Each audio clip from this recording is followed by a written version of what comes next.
இனிமையான நண்பர்களே, அன்புள்ளம் கொண்ட சொந்தங்களே, அனைவருக்கும் வணக்கம்.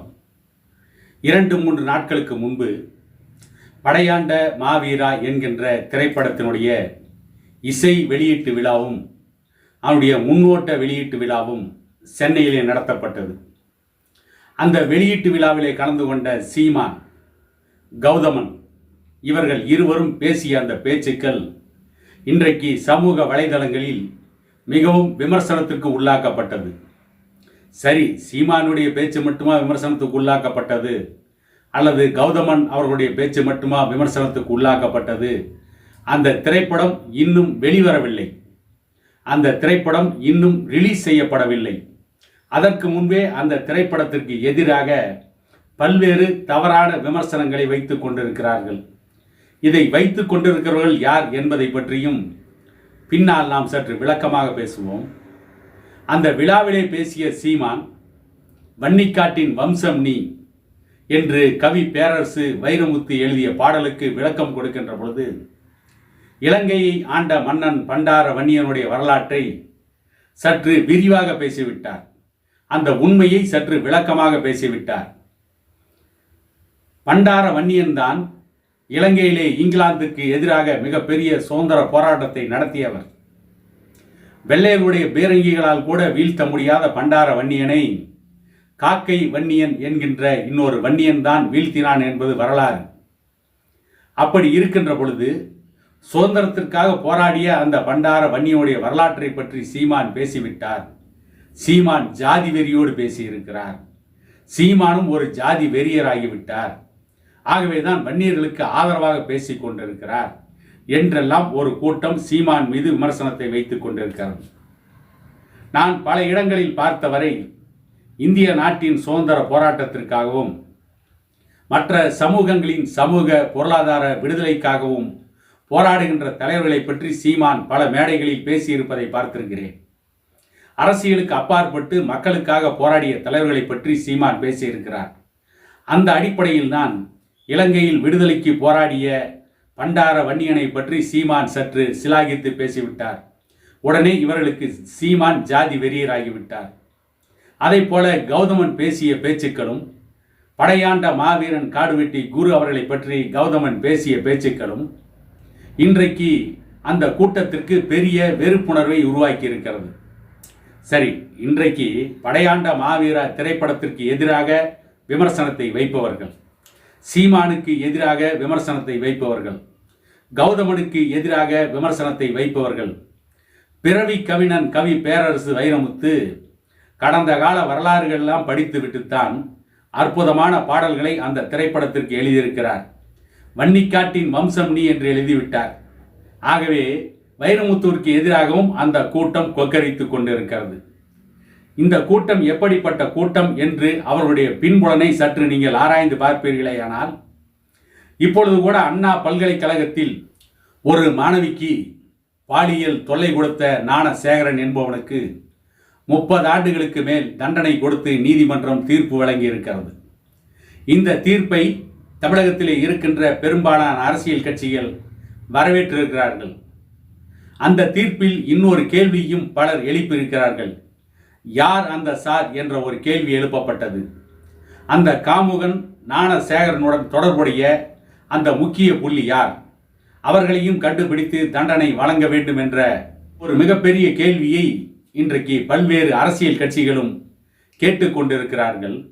ஆனால் இந்த படையாண்ட மாவீரா திரைப்படத்திற்கு எதிராக பேசுகின்ற கூட்டம், கௌதமனுக்கு எதிராக பேசுகின்ற கூட்டம், சீமானுக்கு எதிராக பேசுகின்ற கூட்டம், தமிழ்நாட்டிலே நடைபெற்ற பெண்களுக்கு இழைக்கப்பட்ட பாலியல் வன்கொடுமை சம்பந்தப்பட்ட விஷயத்தில் இன்று வரை அந்த பெண்களுக்கு ஆதரவாக இந்த கேடி பயல்கள் ஒருவன் கூட பேசியதில்லை. இன்றைக்கு படையாண்ட மாவீரா திரைப்படத்திற்கு எதிராக பேசுகின்ற அந்த தற்குறி பயல்கள் அத்தனை பேரும் ஜாதி இல்லை என்று பேசிக் கொண்டிருக்கின்ற அந்த தற்குறி பயல்கள் பாட்டாளி மக்கள் கட்சியை பார்த்து, படையாண்ட மாவீரன் காடுவெட்டி குருவை பார்த்து ஜாதி வெறியர் என்று பேசிக் கொண்டிருக்கின்ற அந்த தற்குறிகள் எவனும் இன்று வரை தமிழ்நாட்டிலே கடத்தப்படுகின்ற கஞ்சாக்கள், அந்த கஞ்சாவை விற்பனை செய்பவர்கள், அந்த கஞ்சாவை இன்றைக்கு கல்லூரி வரை கொண்டு சென்று விற்பனை செய்கின்ற அந்த மாஃபியா கும்பலுக்கு எதிராக பேசியதில்லை. பெண்களுக்கு இழைக்கப்பட்ட அந்த கொடுமைகளுக்கு எதிராக இந்த பயல்கள் எவனும் பேசியதே கிடையாது. யாருக்காக ஆதரவாக பேசுவார்கள் என்று கேட்டால், நாடக காதலில் பெண்களை வீழ்த்துகின்ற காமுகர்களுக்கு ஆதரவாக பேசுவார்கள். இதுதான் ஜாதி ஒழிப்பு. ஜாதியை பார்த்து காதல் வராது. ஜாதியை பார்க்காமல் வருவதுதான் காதல். ஒரு ஆணுக்கும் ஒரு பெண்ணுக்கும் இயல்பாக வருவதுதான் காதல் என்றெல்லாம் காதலை பற்றி மட்டும் சிலாகித்து பேசிக் கொண்டிருக்கின்ற இந்த கூட்டம், அதுவும் நாடக காதலை நியாயப்படுத்தி பேசிக் கொண்டிருக்கின்ற இந்த கூட்டம்தான் பெண்களின் பாதுகாப்புக்காக தன்னுடைய வாழ்நாளையே அர்ப்பணம் செய்த காடுவெட்டி குரு அவர்களை ஜாதி வெறியர் என்று பேசிக் கொண்டிருக்கிறார்கள். படையாண்ட மாவீரா என்கின்ற திரைப்படம் ஒரு ஜாதி வெறி திரைப்படம் என்று பேசிக் கொண்டிருக்கிறார்கள். உண்மையிலேயே தமிழ்நாட்டில் ஜாதி வெறி திரைப்படங்களை எடுத்தவர்கள் யார் என்று கேட்டால் பா. ரஞ்சித், வெற்றிமாறன். இன்னும் ஜாதி வெறி ஆணவத்தோடு திரைப்படத்தை எடுத்தவன், அதில் நடித்தவன் யார் என்று கேட்டால் சிவகுமாருடைய மகன் சூர்யா. இந்த கூட்டங்கள் ஜாதியை பற்றி பேசுவார்கள், ஜாதிக்கு எதிராக பேசுவார்கள். ஆனால் எந்த இடத்திலும் பாதிக்கப்பட்ட எந்த பெண்ணுக்கும் ஆதரவாக இதில் எவனும் பேசியதில்லை. இனியும் இவர்கள் எவனும் பேச போவதில்லை.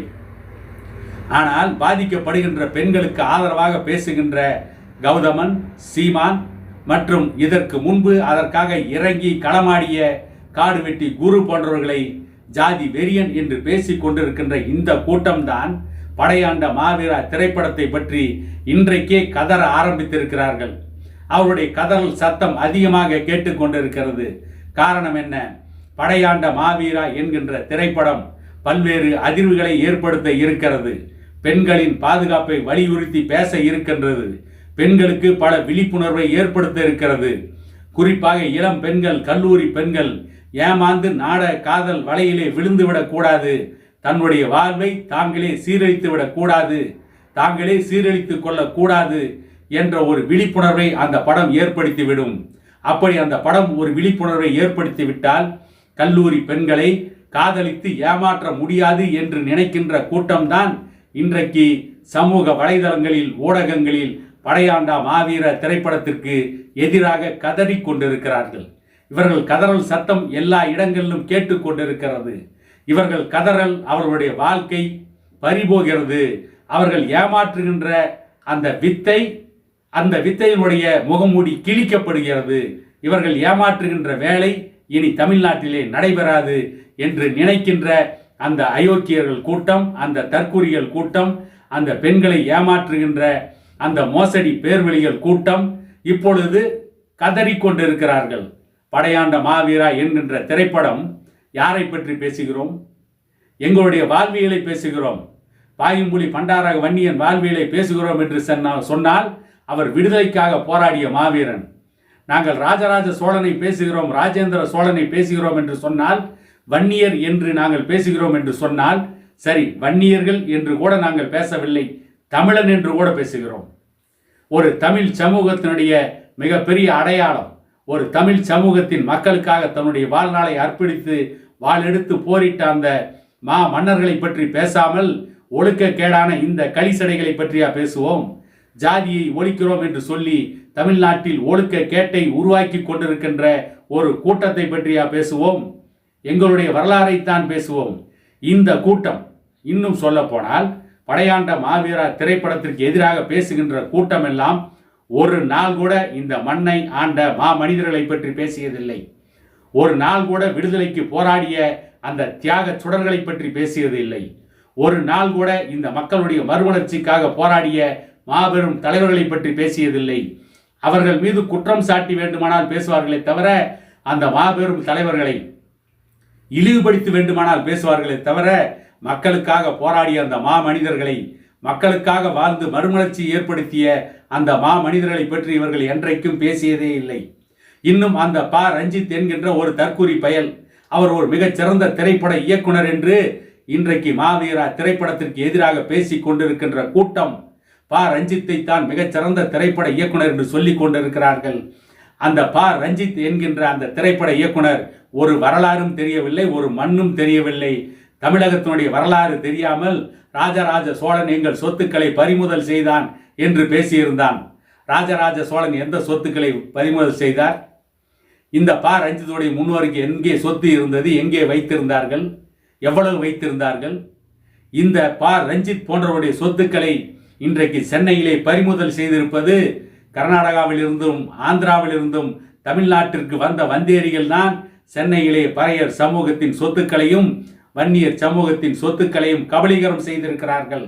ஆனால் அந்த உண்மை வரலாற்றை பேசாமல் அதை மறைப்பதற்காக அந்த ப ரஞ்சித் அவனுடைய சுயநலத்திற்காக ராஜராஜ சோழன் மீது அபாண்டமாக பழி சுமத்தினான். ராஜராஜ சோழன் தான் பறையர் சமூகத்தின் சொத்துக்களை அபகரித்தார் என்று அபாண்டமாக பழி சுமத்தினான். ராஜராஜ சோழன் தஞ்சை பெரிய கோவில் கட்டுகின்ற பொழுது அந்த பெரிய கோவிலில் வேலை செய்த அந்த பணியாட்களுக்கு, அந்த உழைத்த தொழிலாளர்களுக்கு மோர் கொடுத்த ஒரு பெண்ணை பற்றி கூட கல்வெட்டிலே எழுதி வைத்திருக்கிறார். அப்படிப்பட்ட ராஜராஜ சோழன் பறையர் சமூகத்தின் சொத்துக்களை பறிமுதல் செய்தார், ஏமாற்றினார் என்று நாக்கூசாமல் பொய் பேசிய இந்த அயோக்கியர்கள் கூட்டம்தான் இன்றைக்கு படையாண்ட மாவீரா திரைப்படத்திற்கு எதிராகவும், காடுவெட்டி குரு அவர்களுக்கு எதிராகவும், கௌதமன் அவர்களுக்கு எதிராகவும், சீமான் அவர்களுக்கு எதிராகவும் கொக்கரித்து கொண்டிருக்கிறார்கள். இவர்களெல்லாம் இந்த படம் வெளியே வந்ததற்கு பிறகு முக்காடு போட்டுக்கொண்டு ஓடி ஒளிய வேண்டிய சூழ்நிலை வந்து கொண்டிருக்கிறது என கூறிக்கொண்டு இன்னொரு காணொளியில் உங்களை சந்திக்கும் வரை உங்களிடமிருந்து விடைபெறுவது உங்கள் எடப்பாடி துரைசாமி.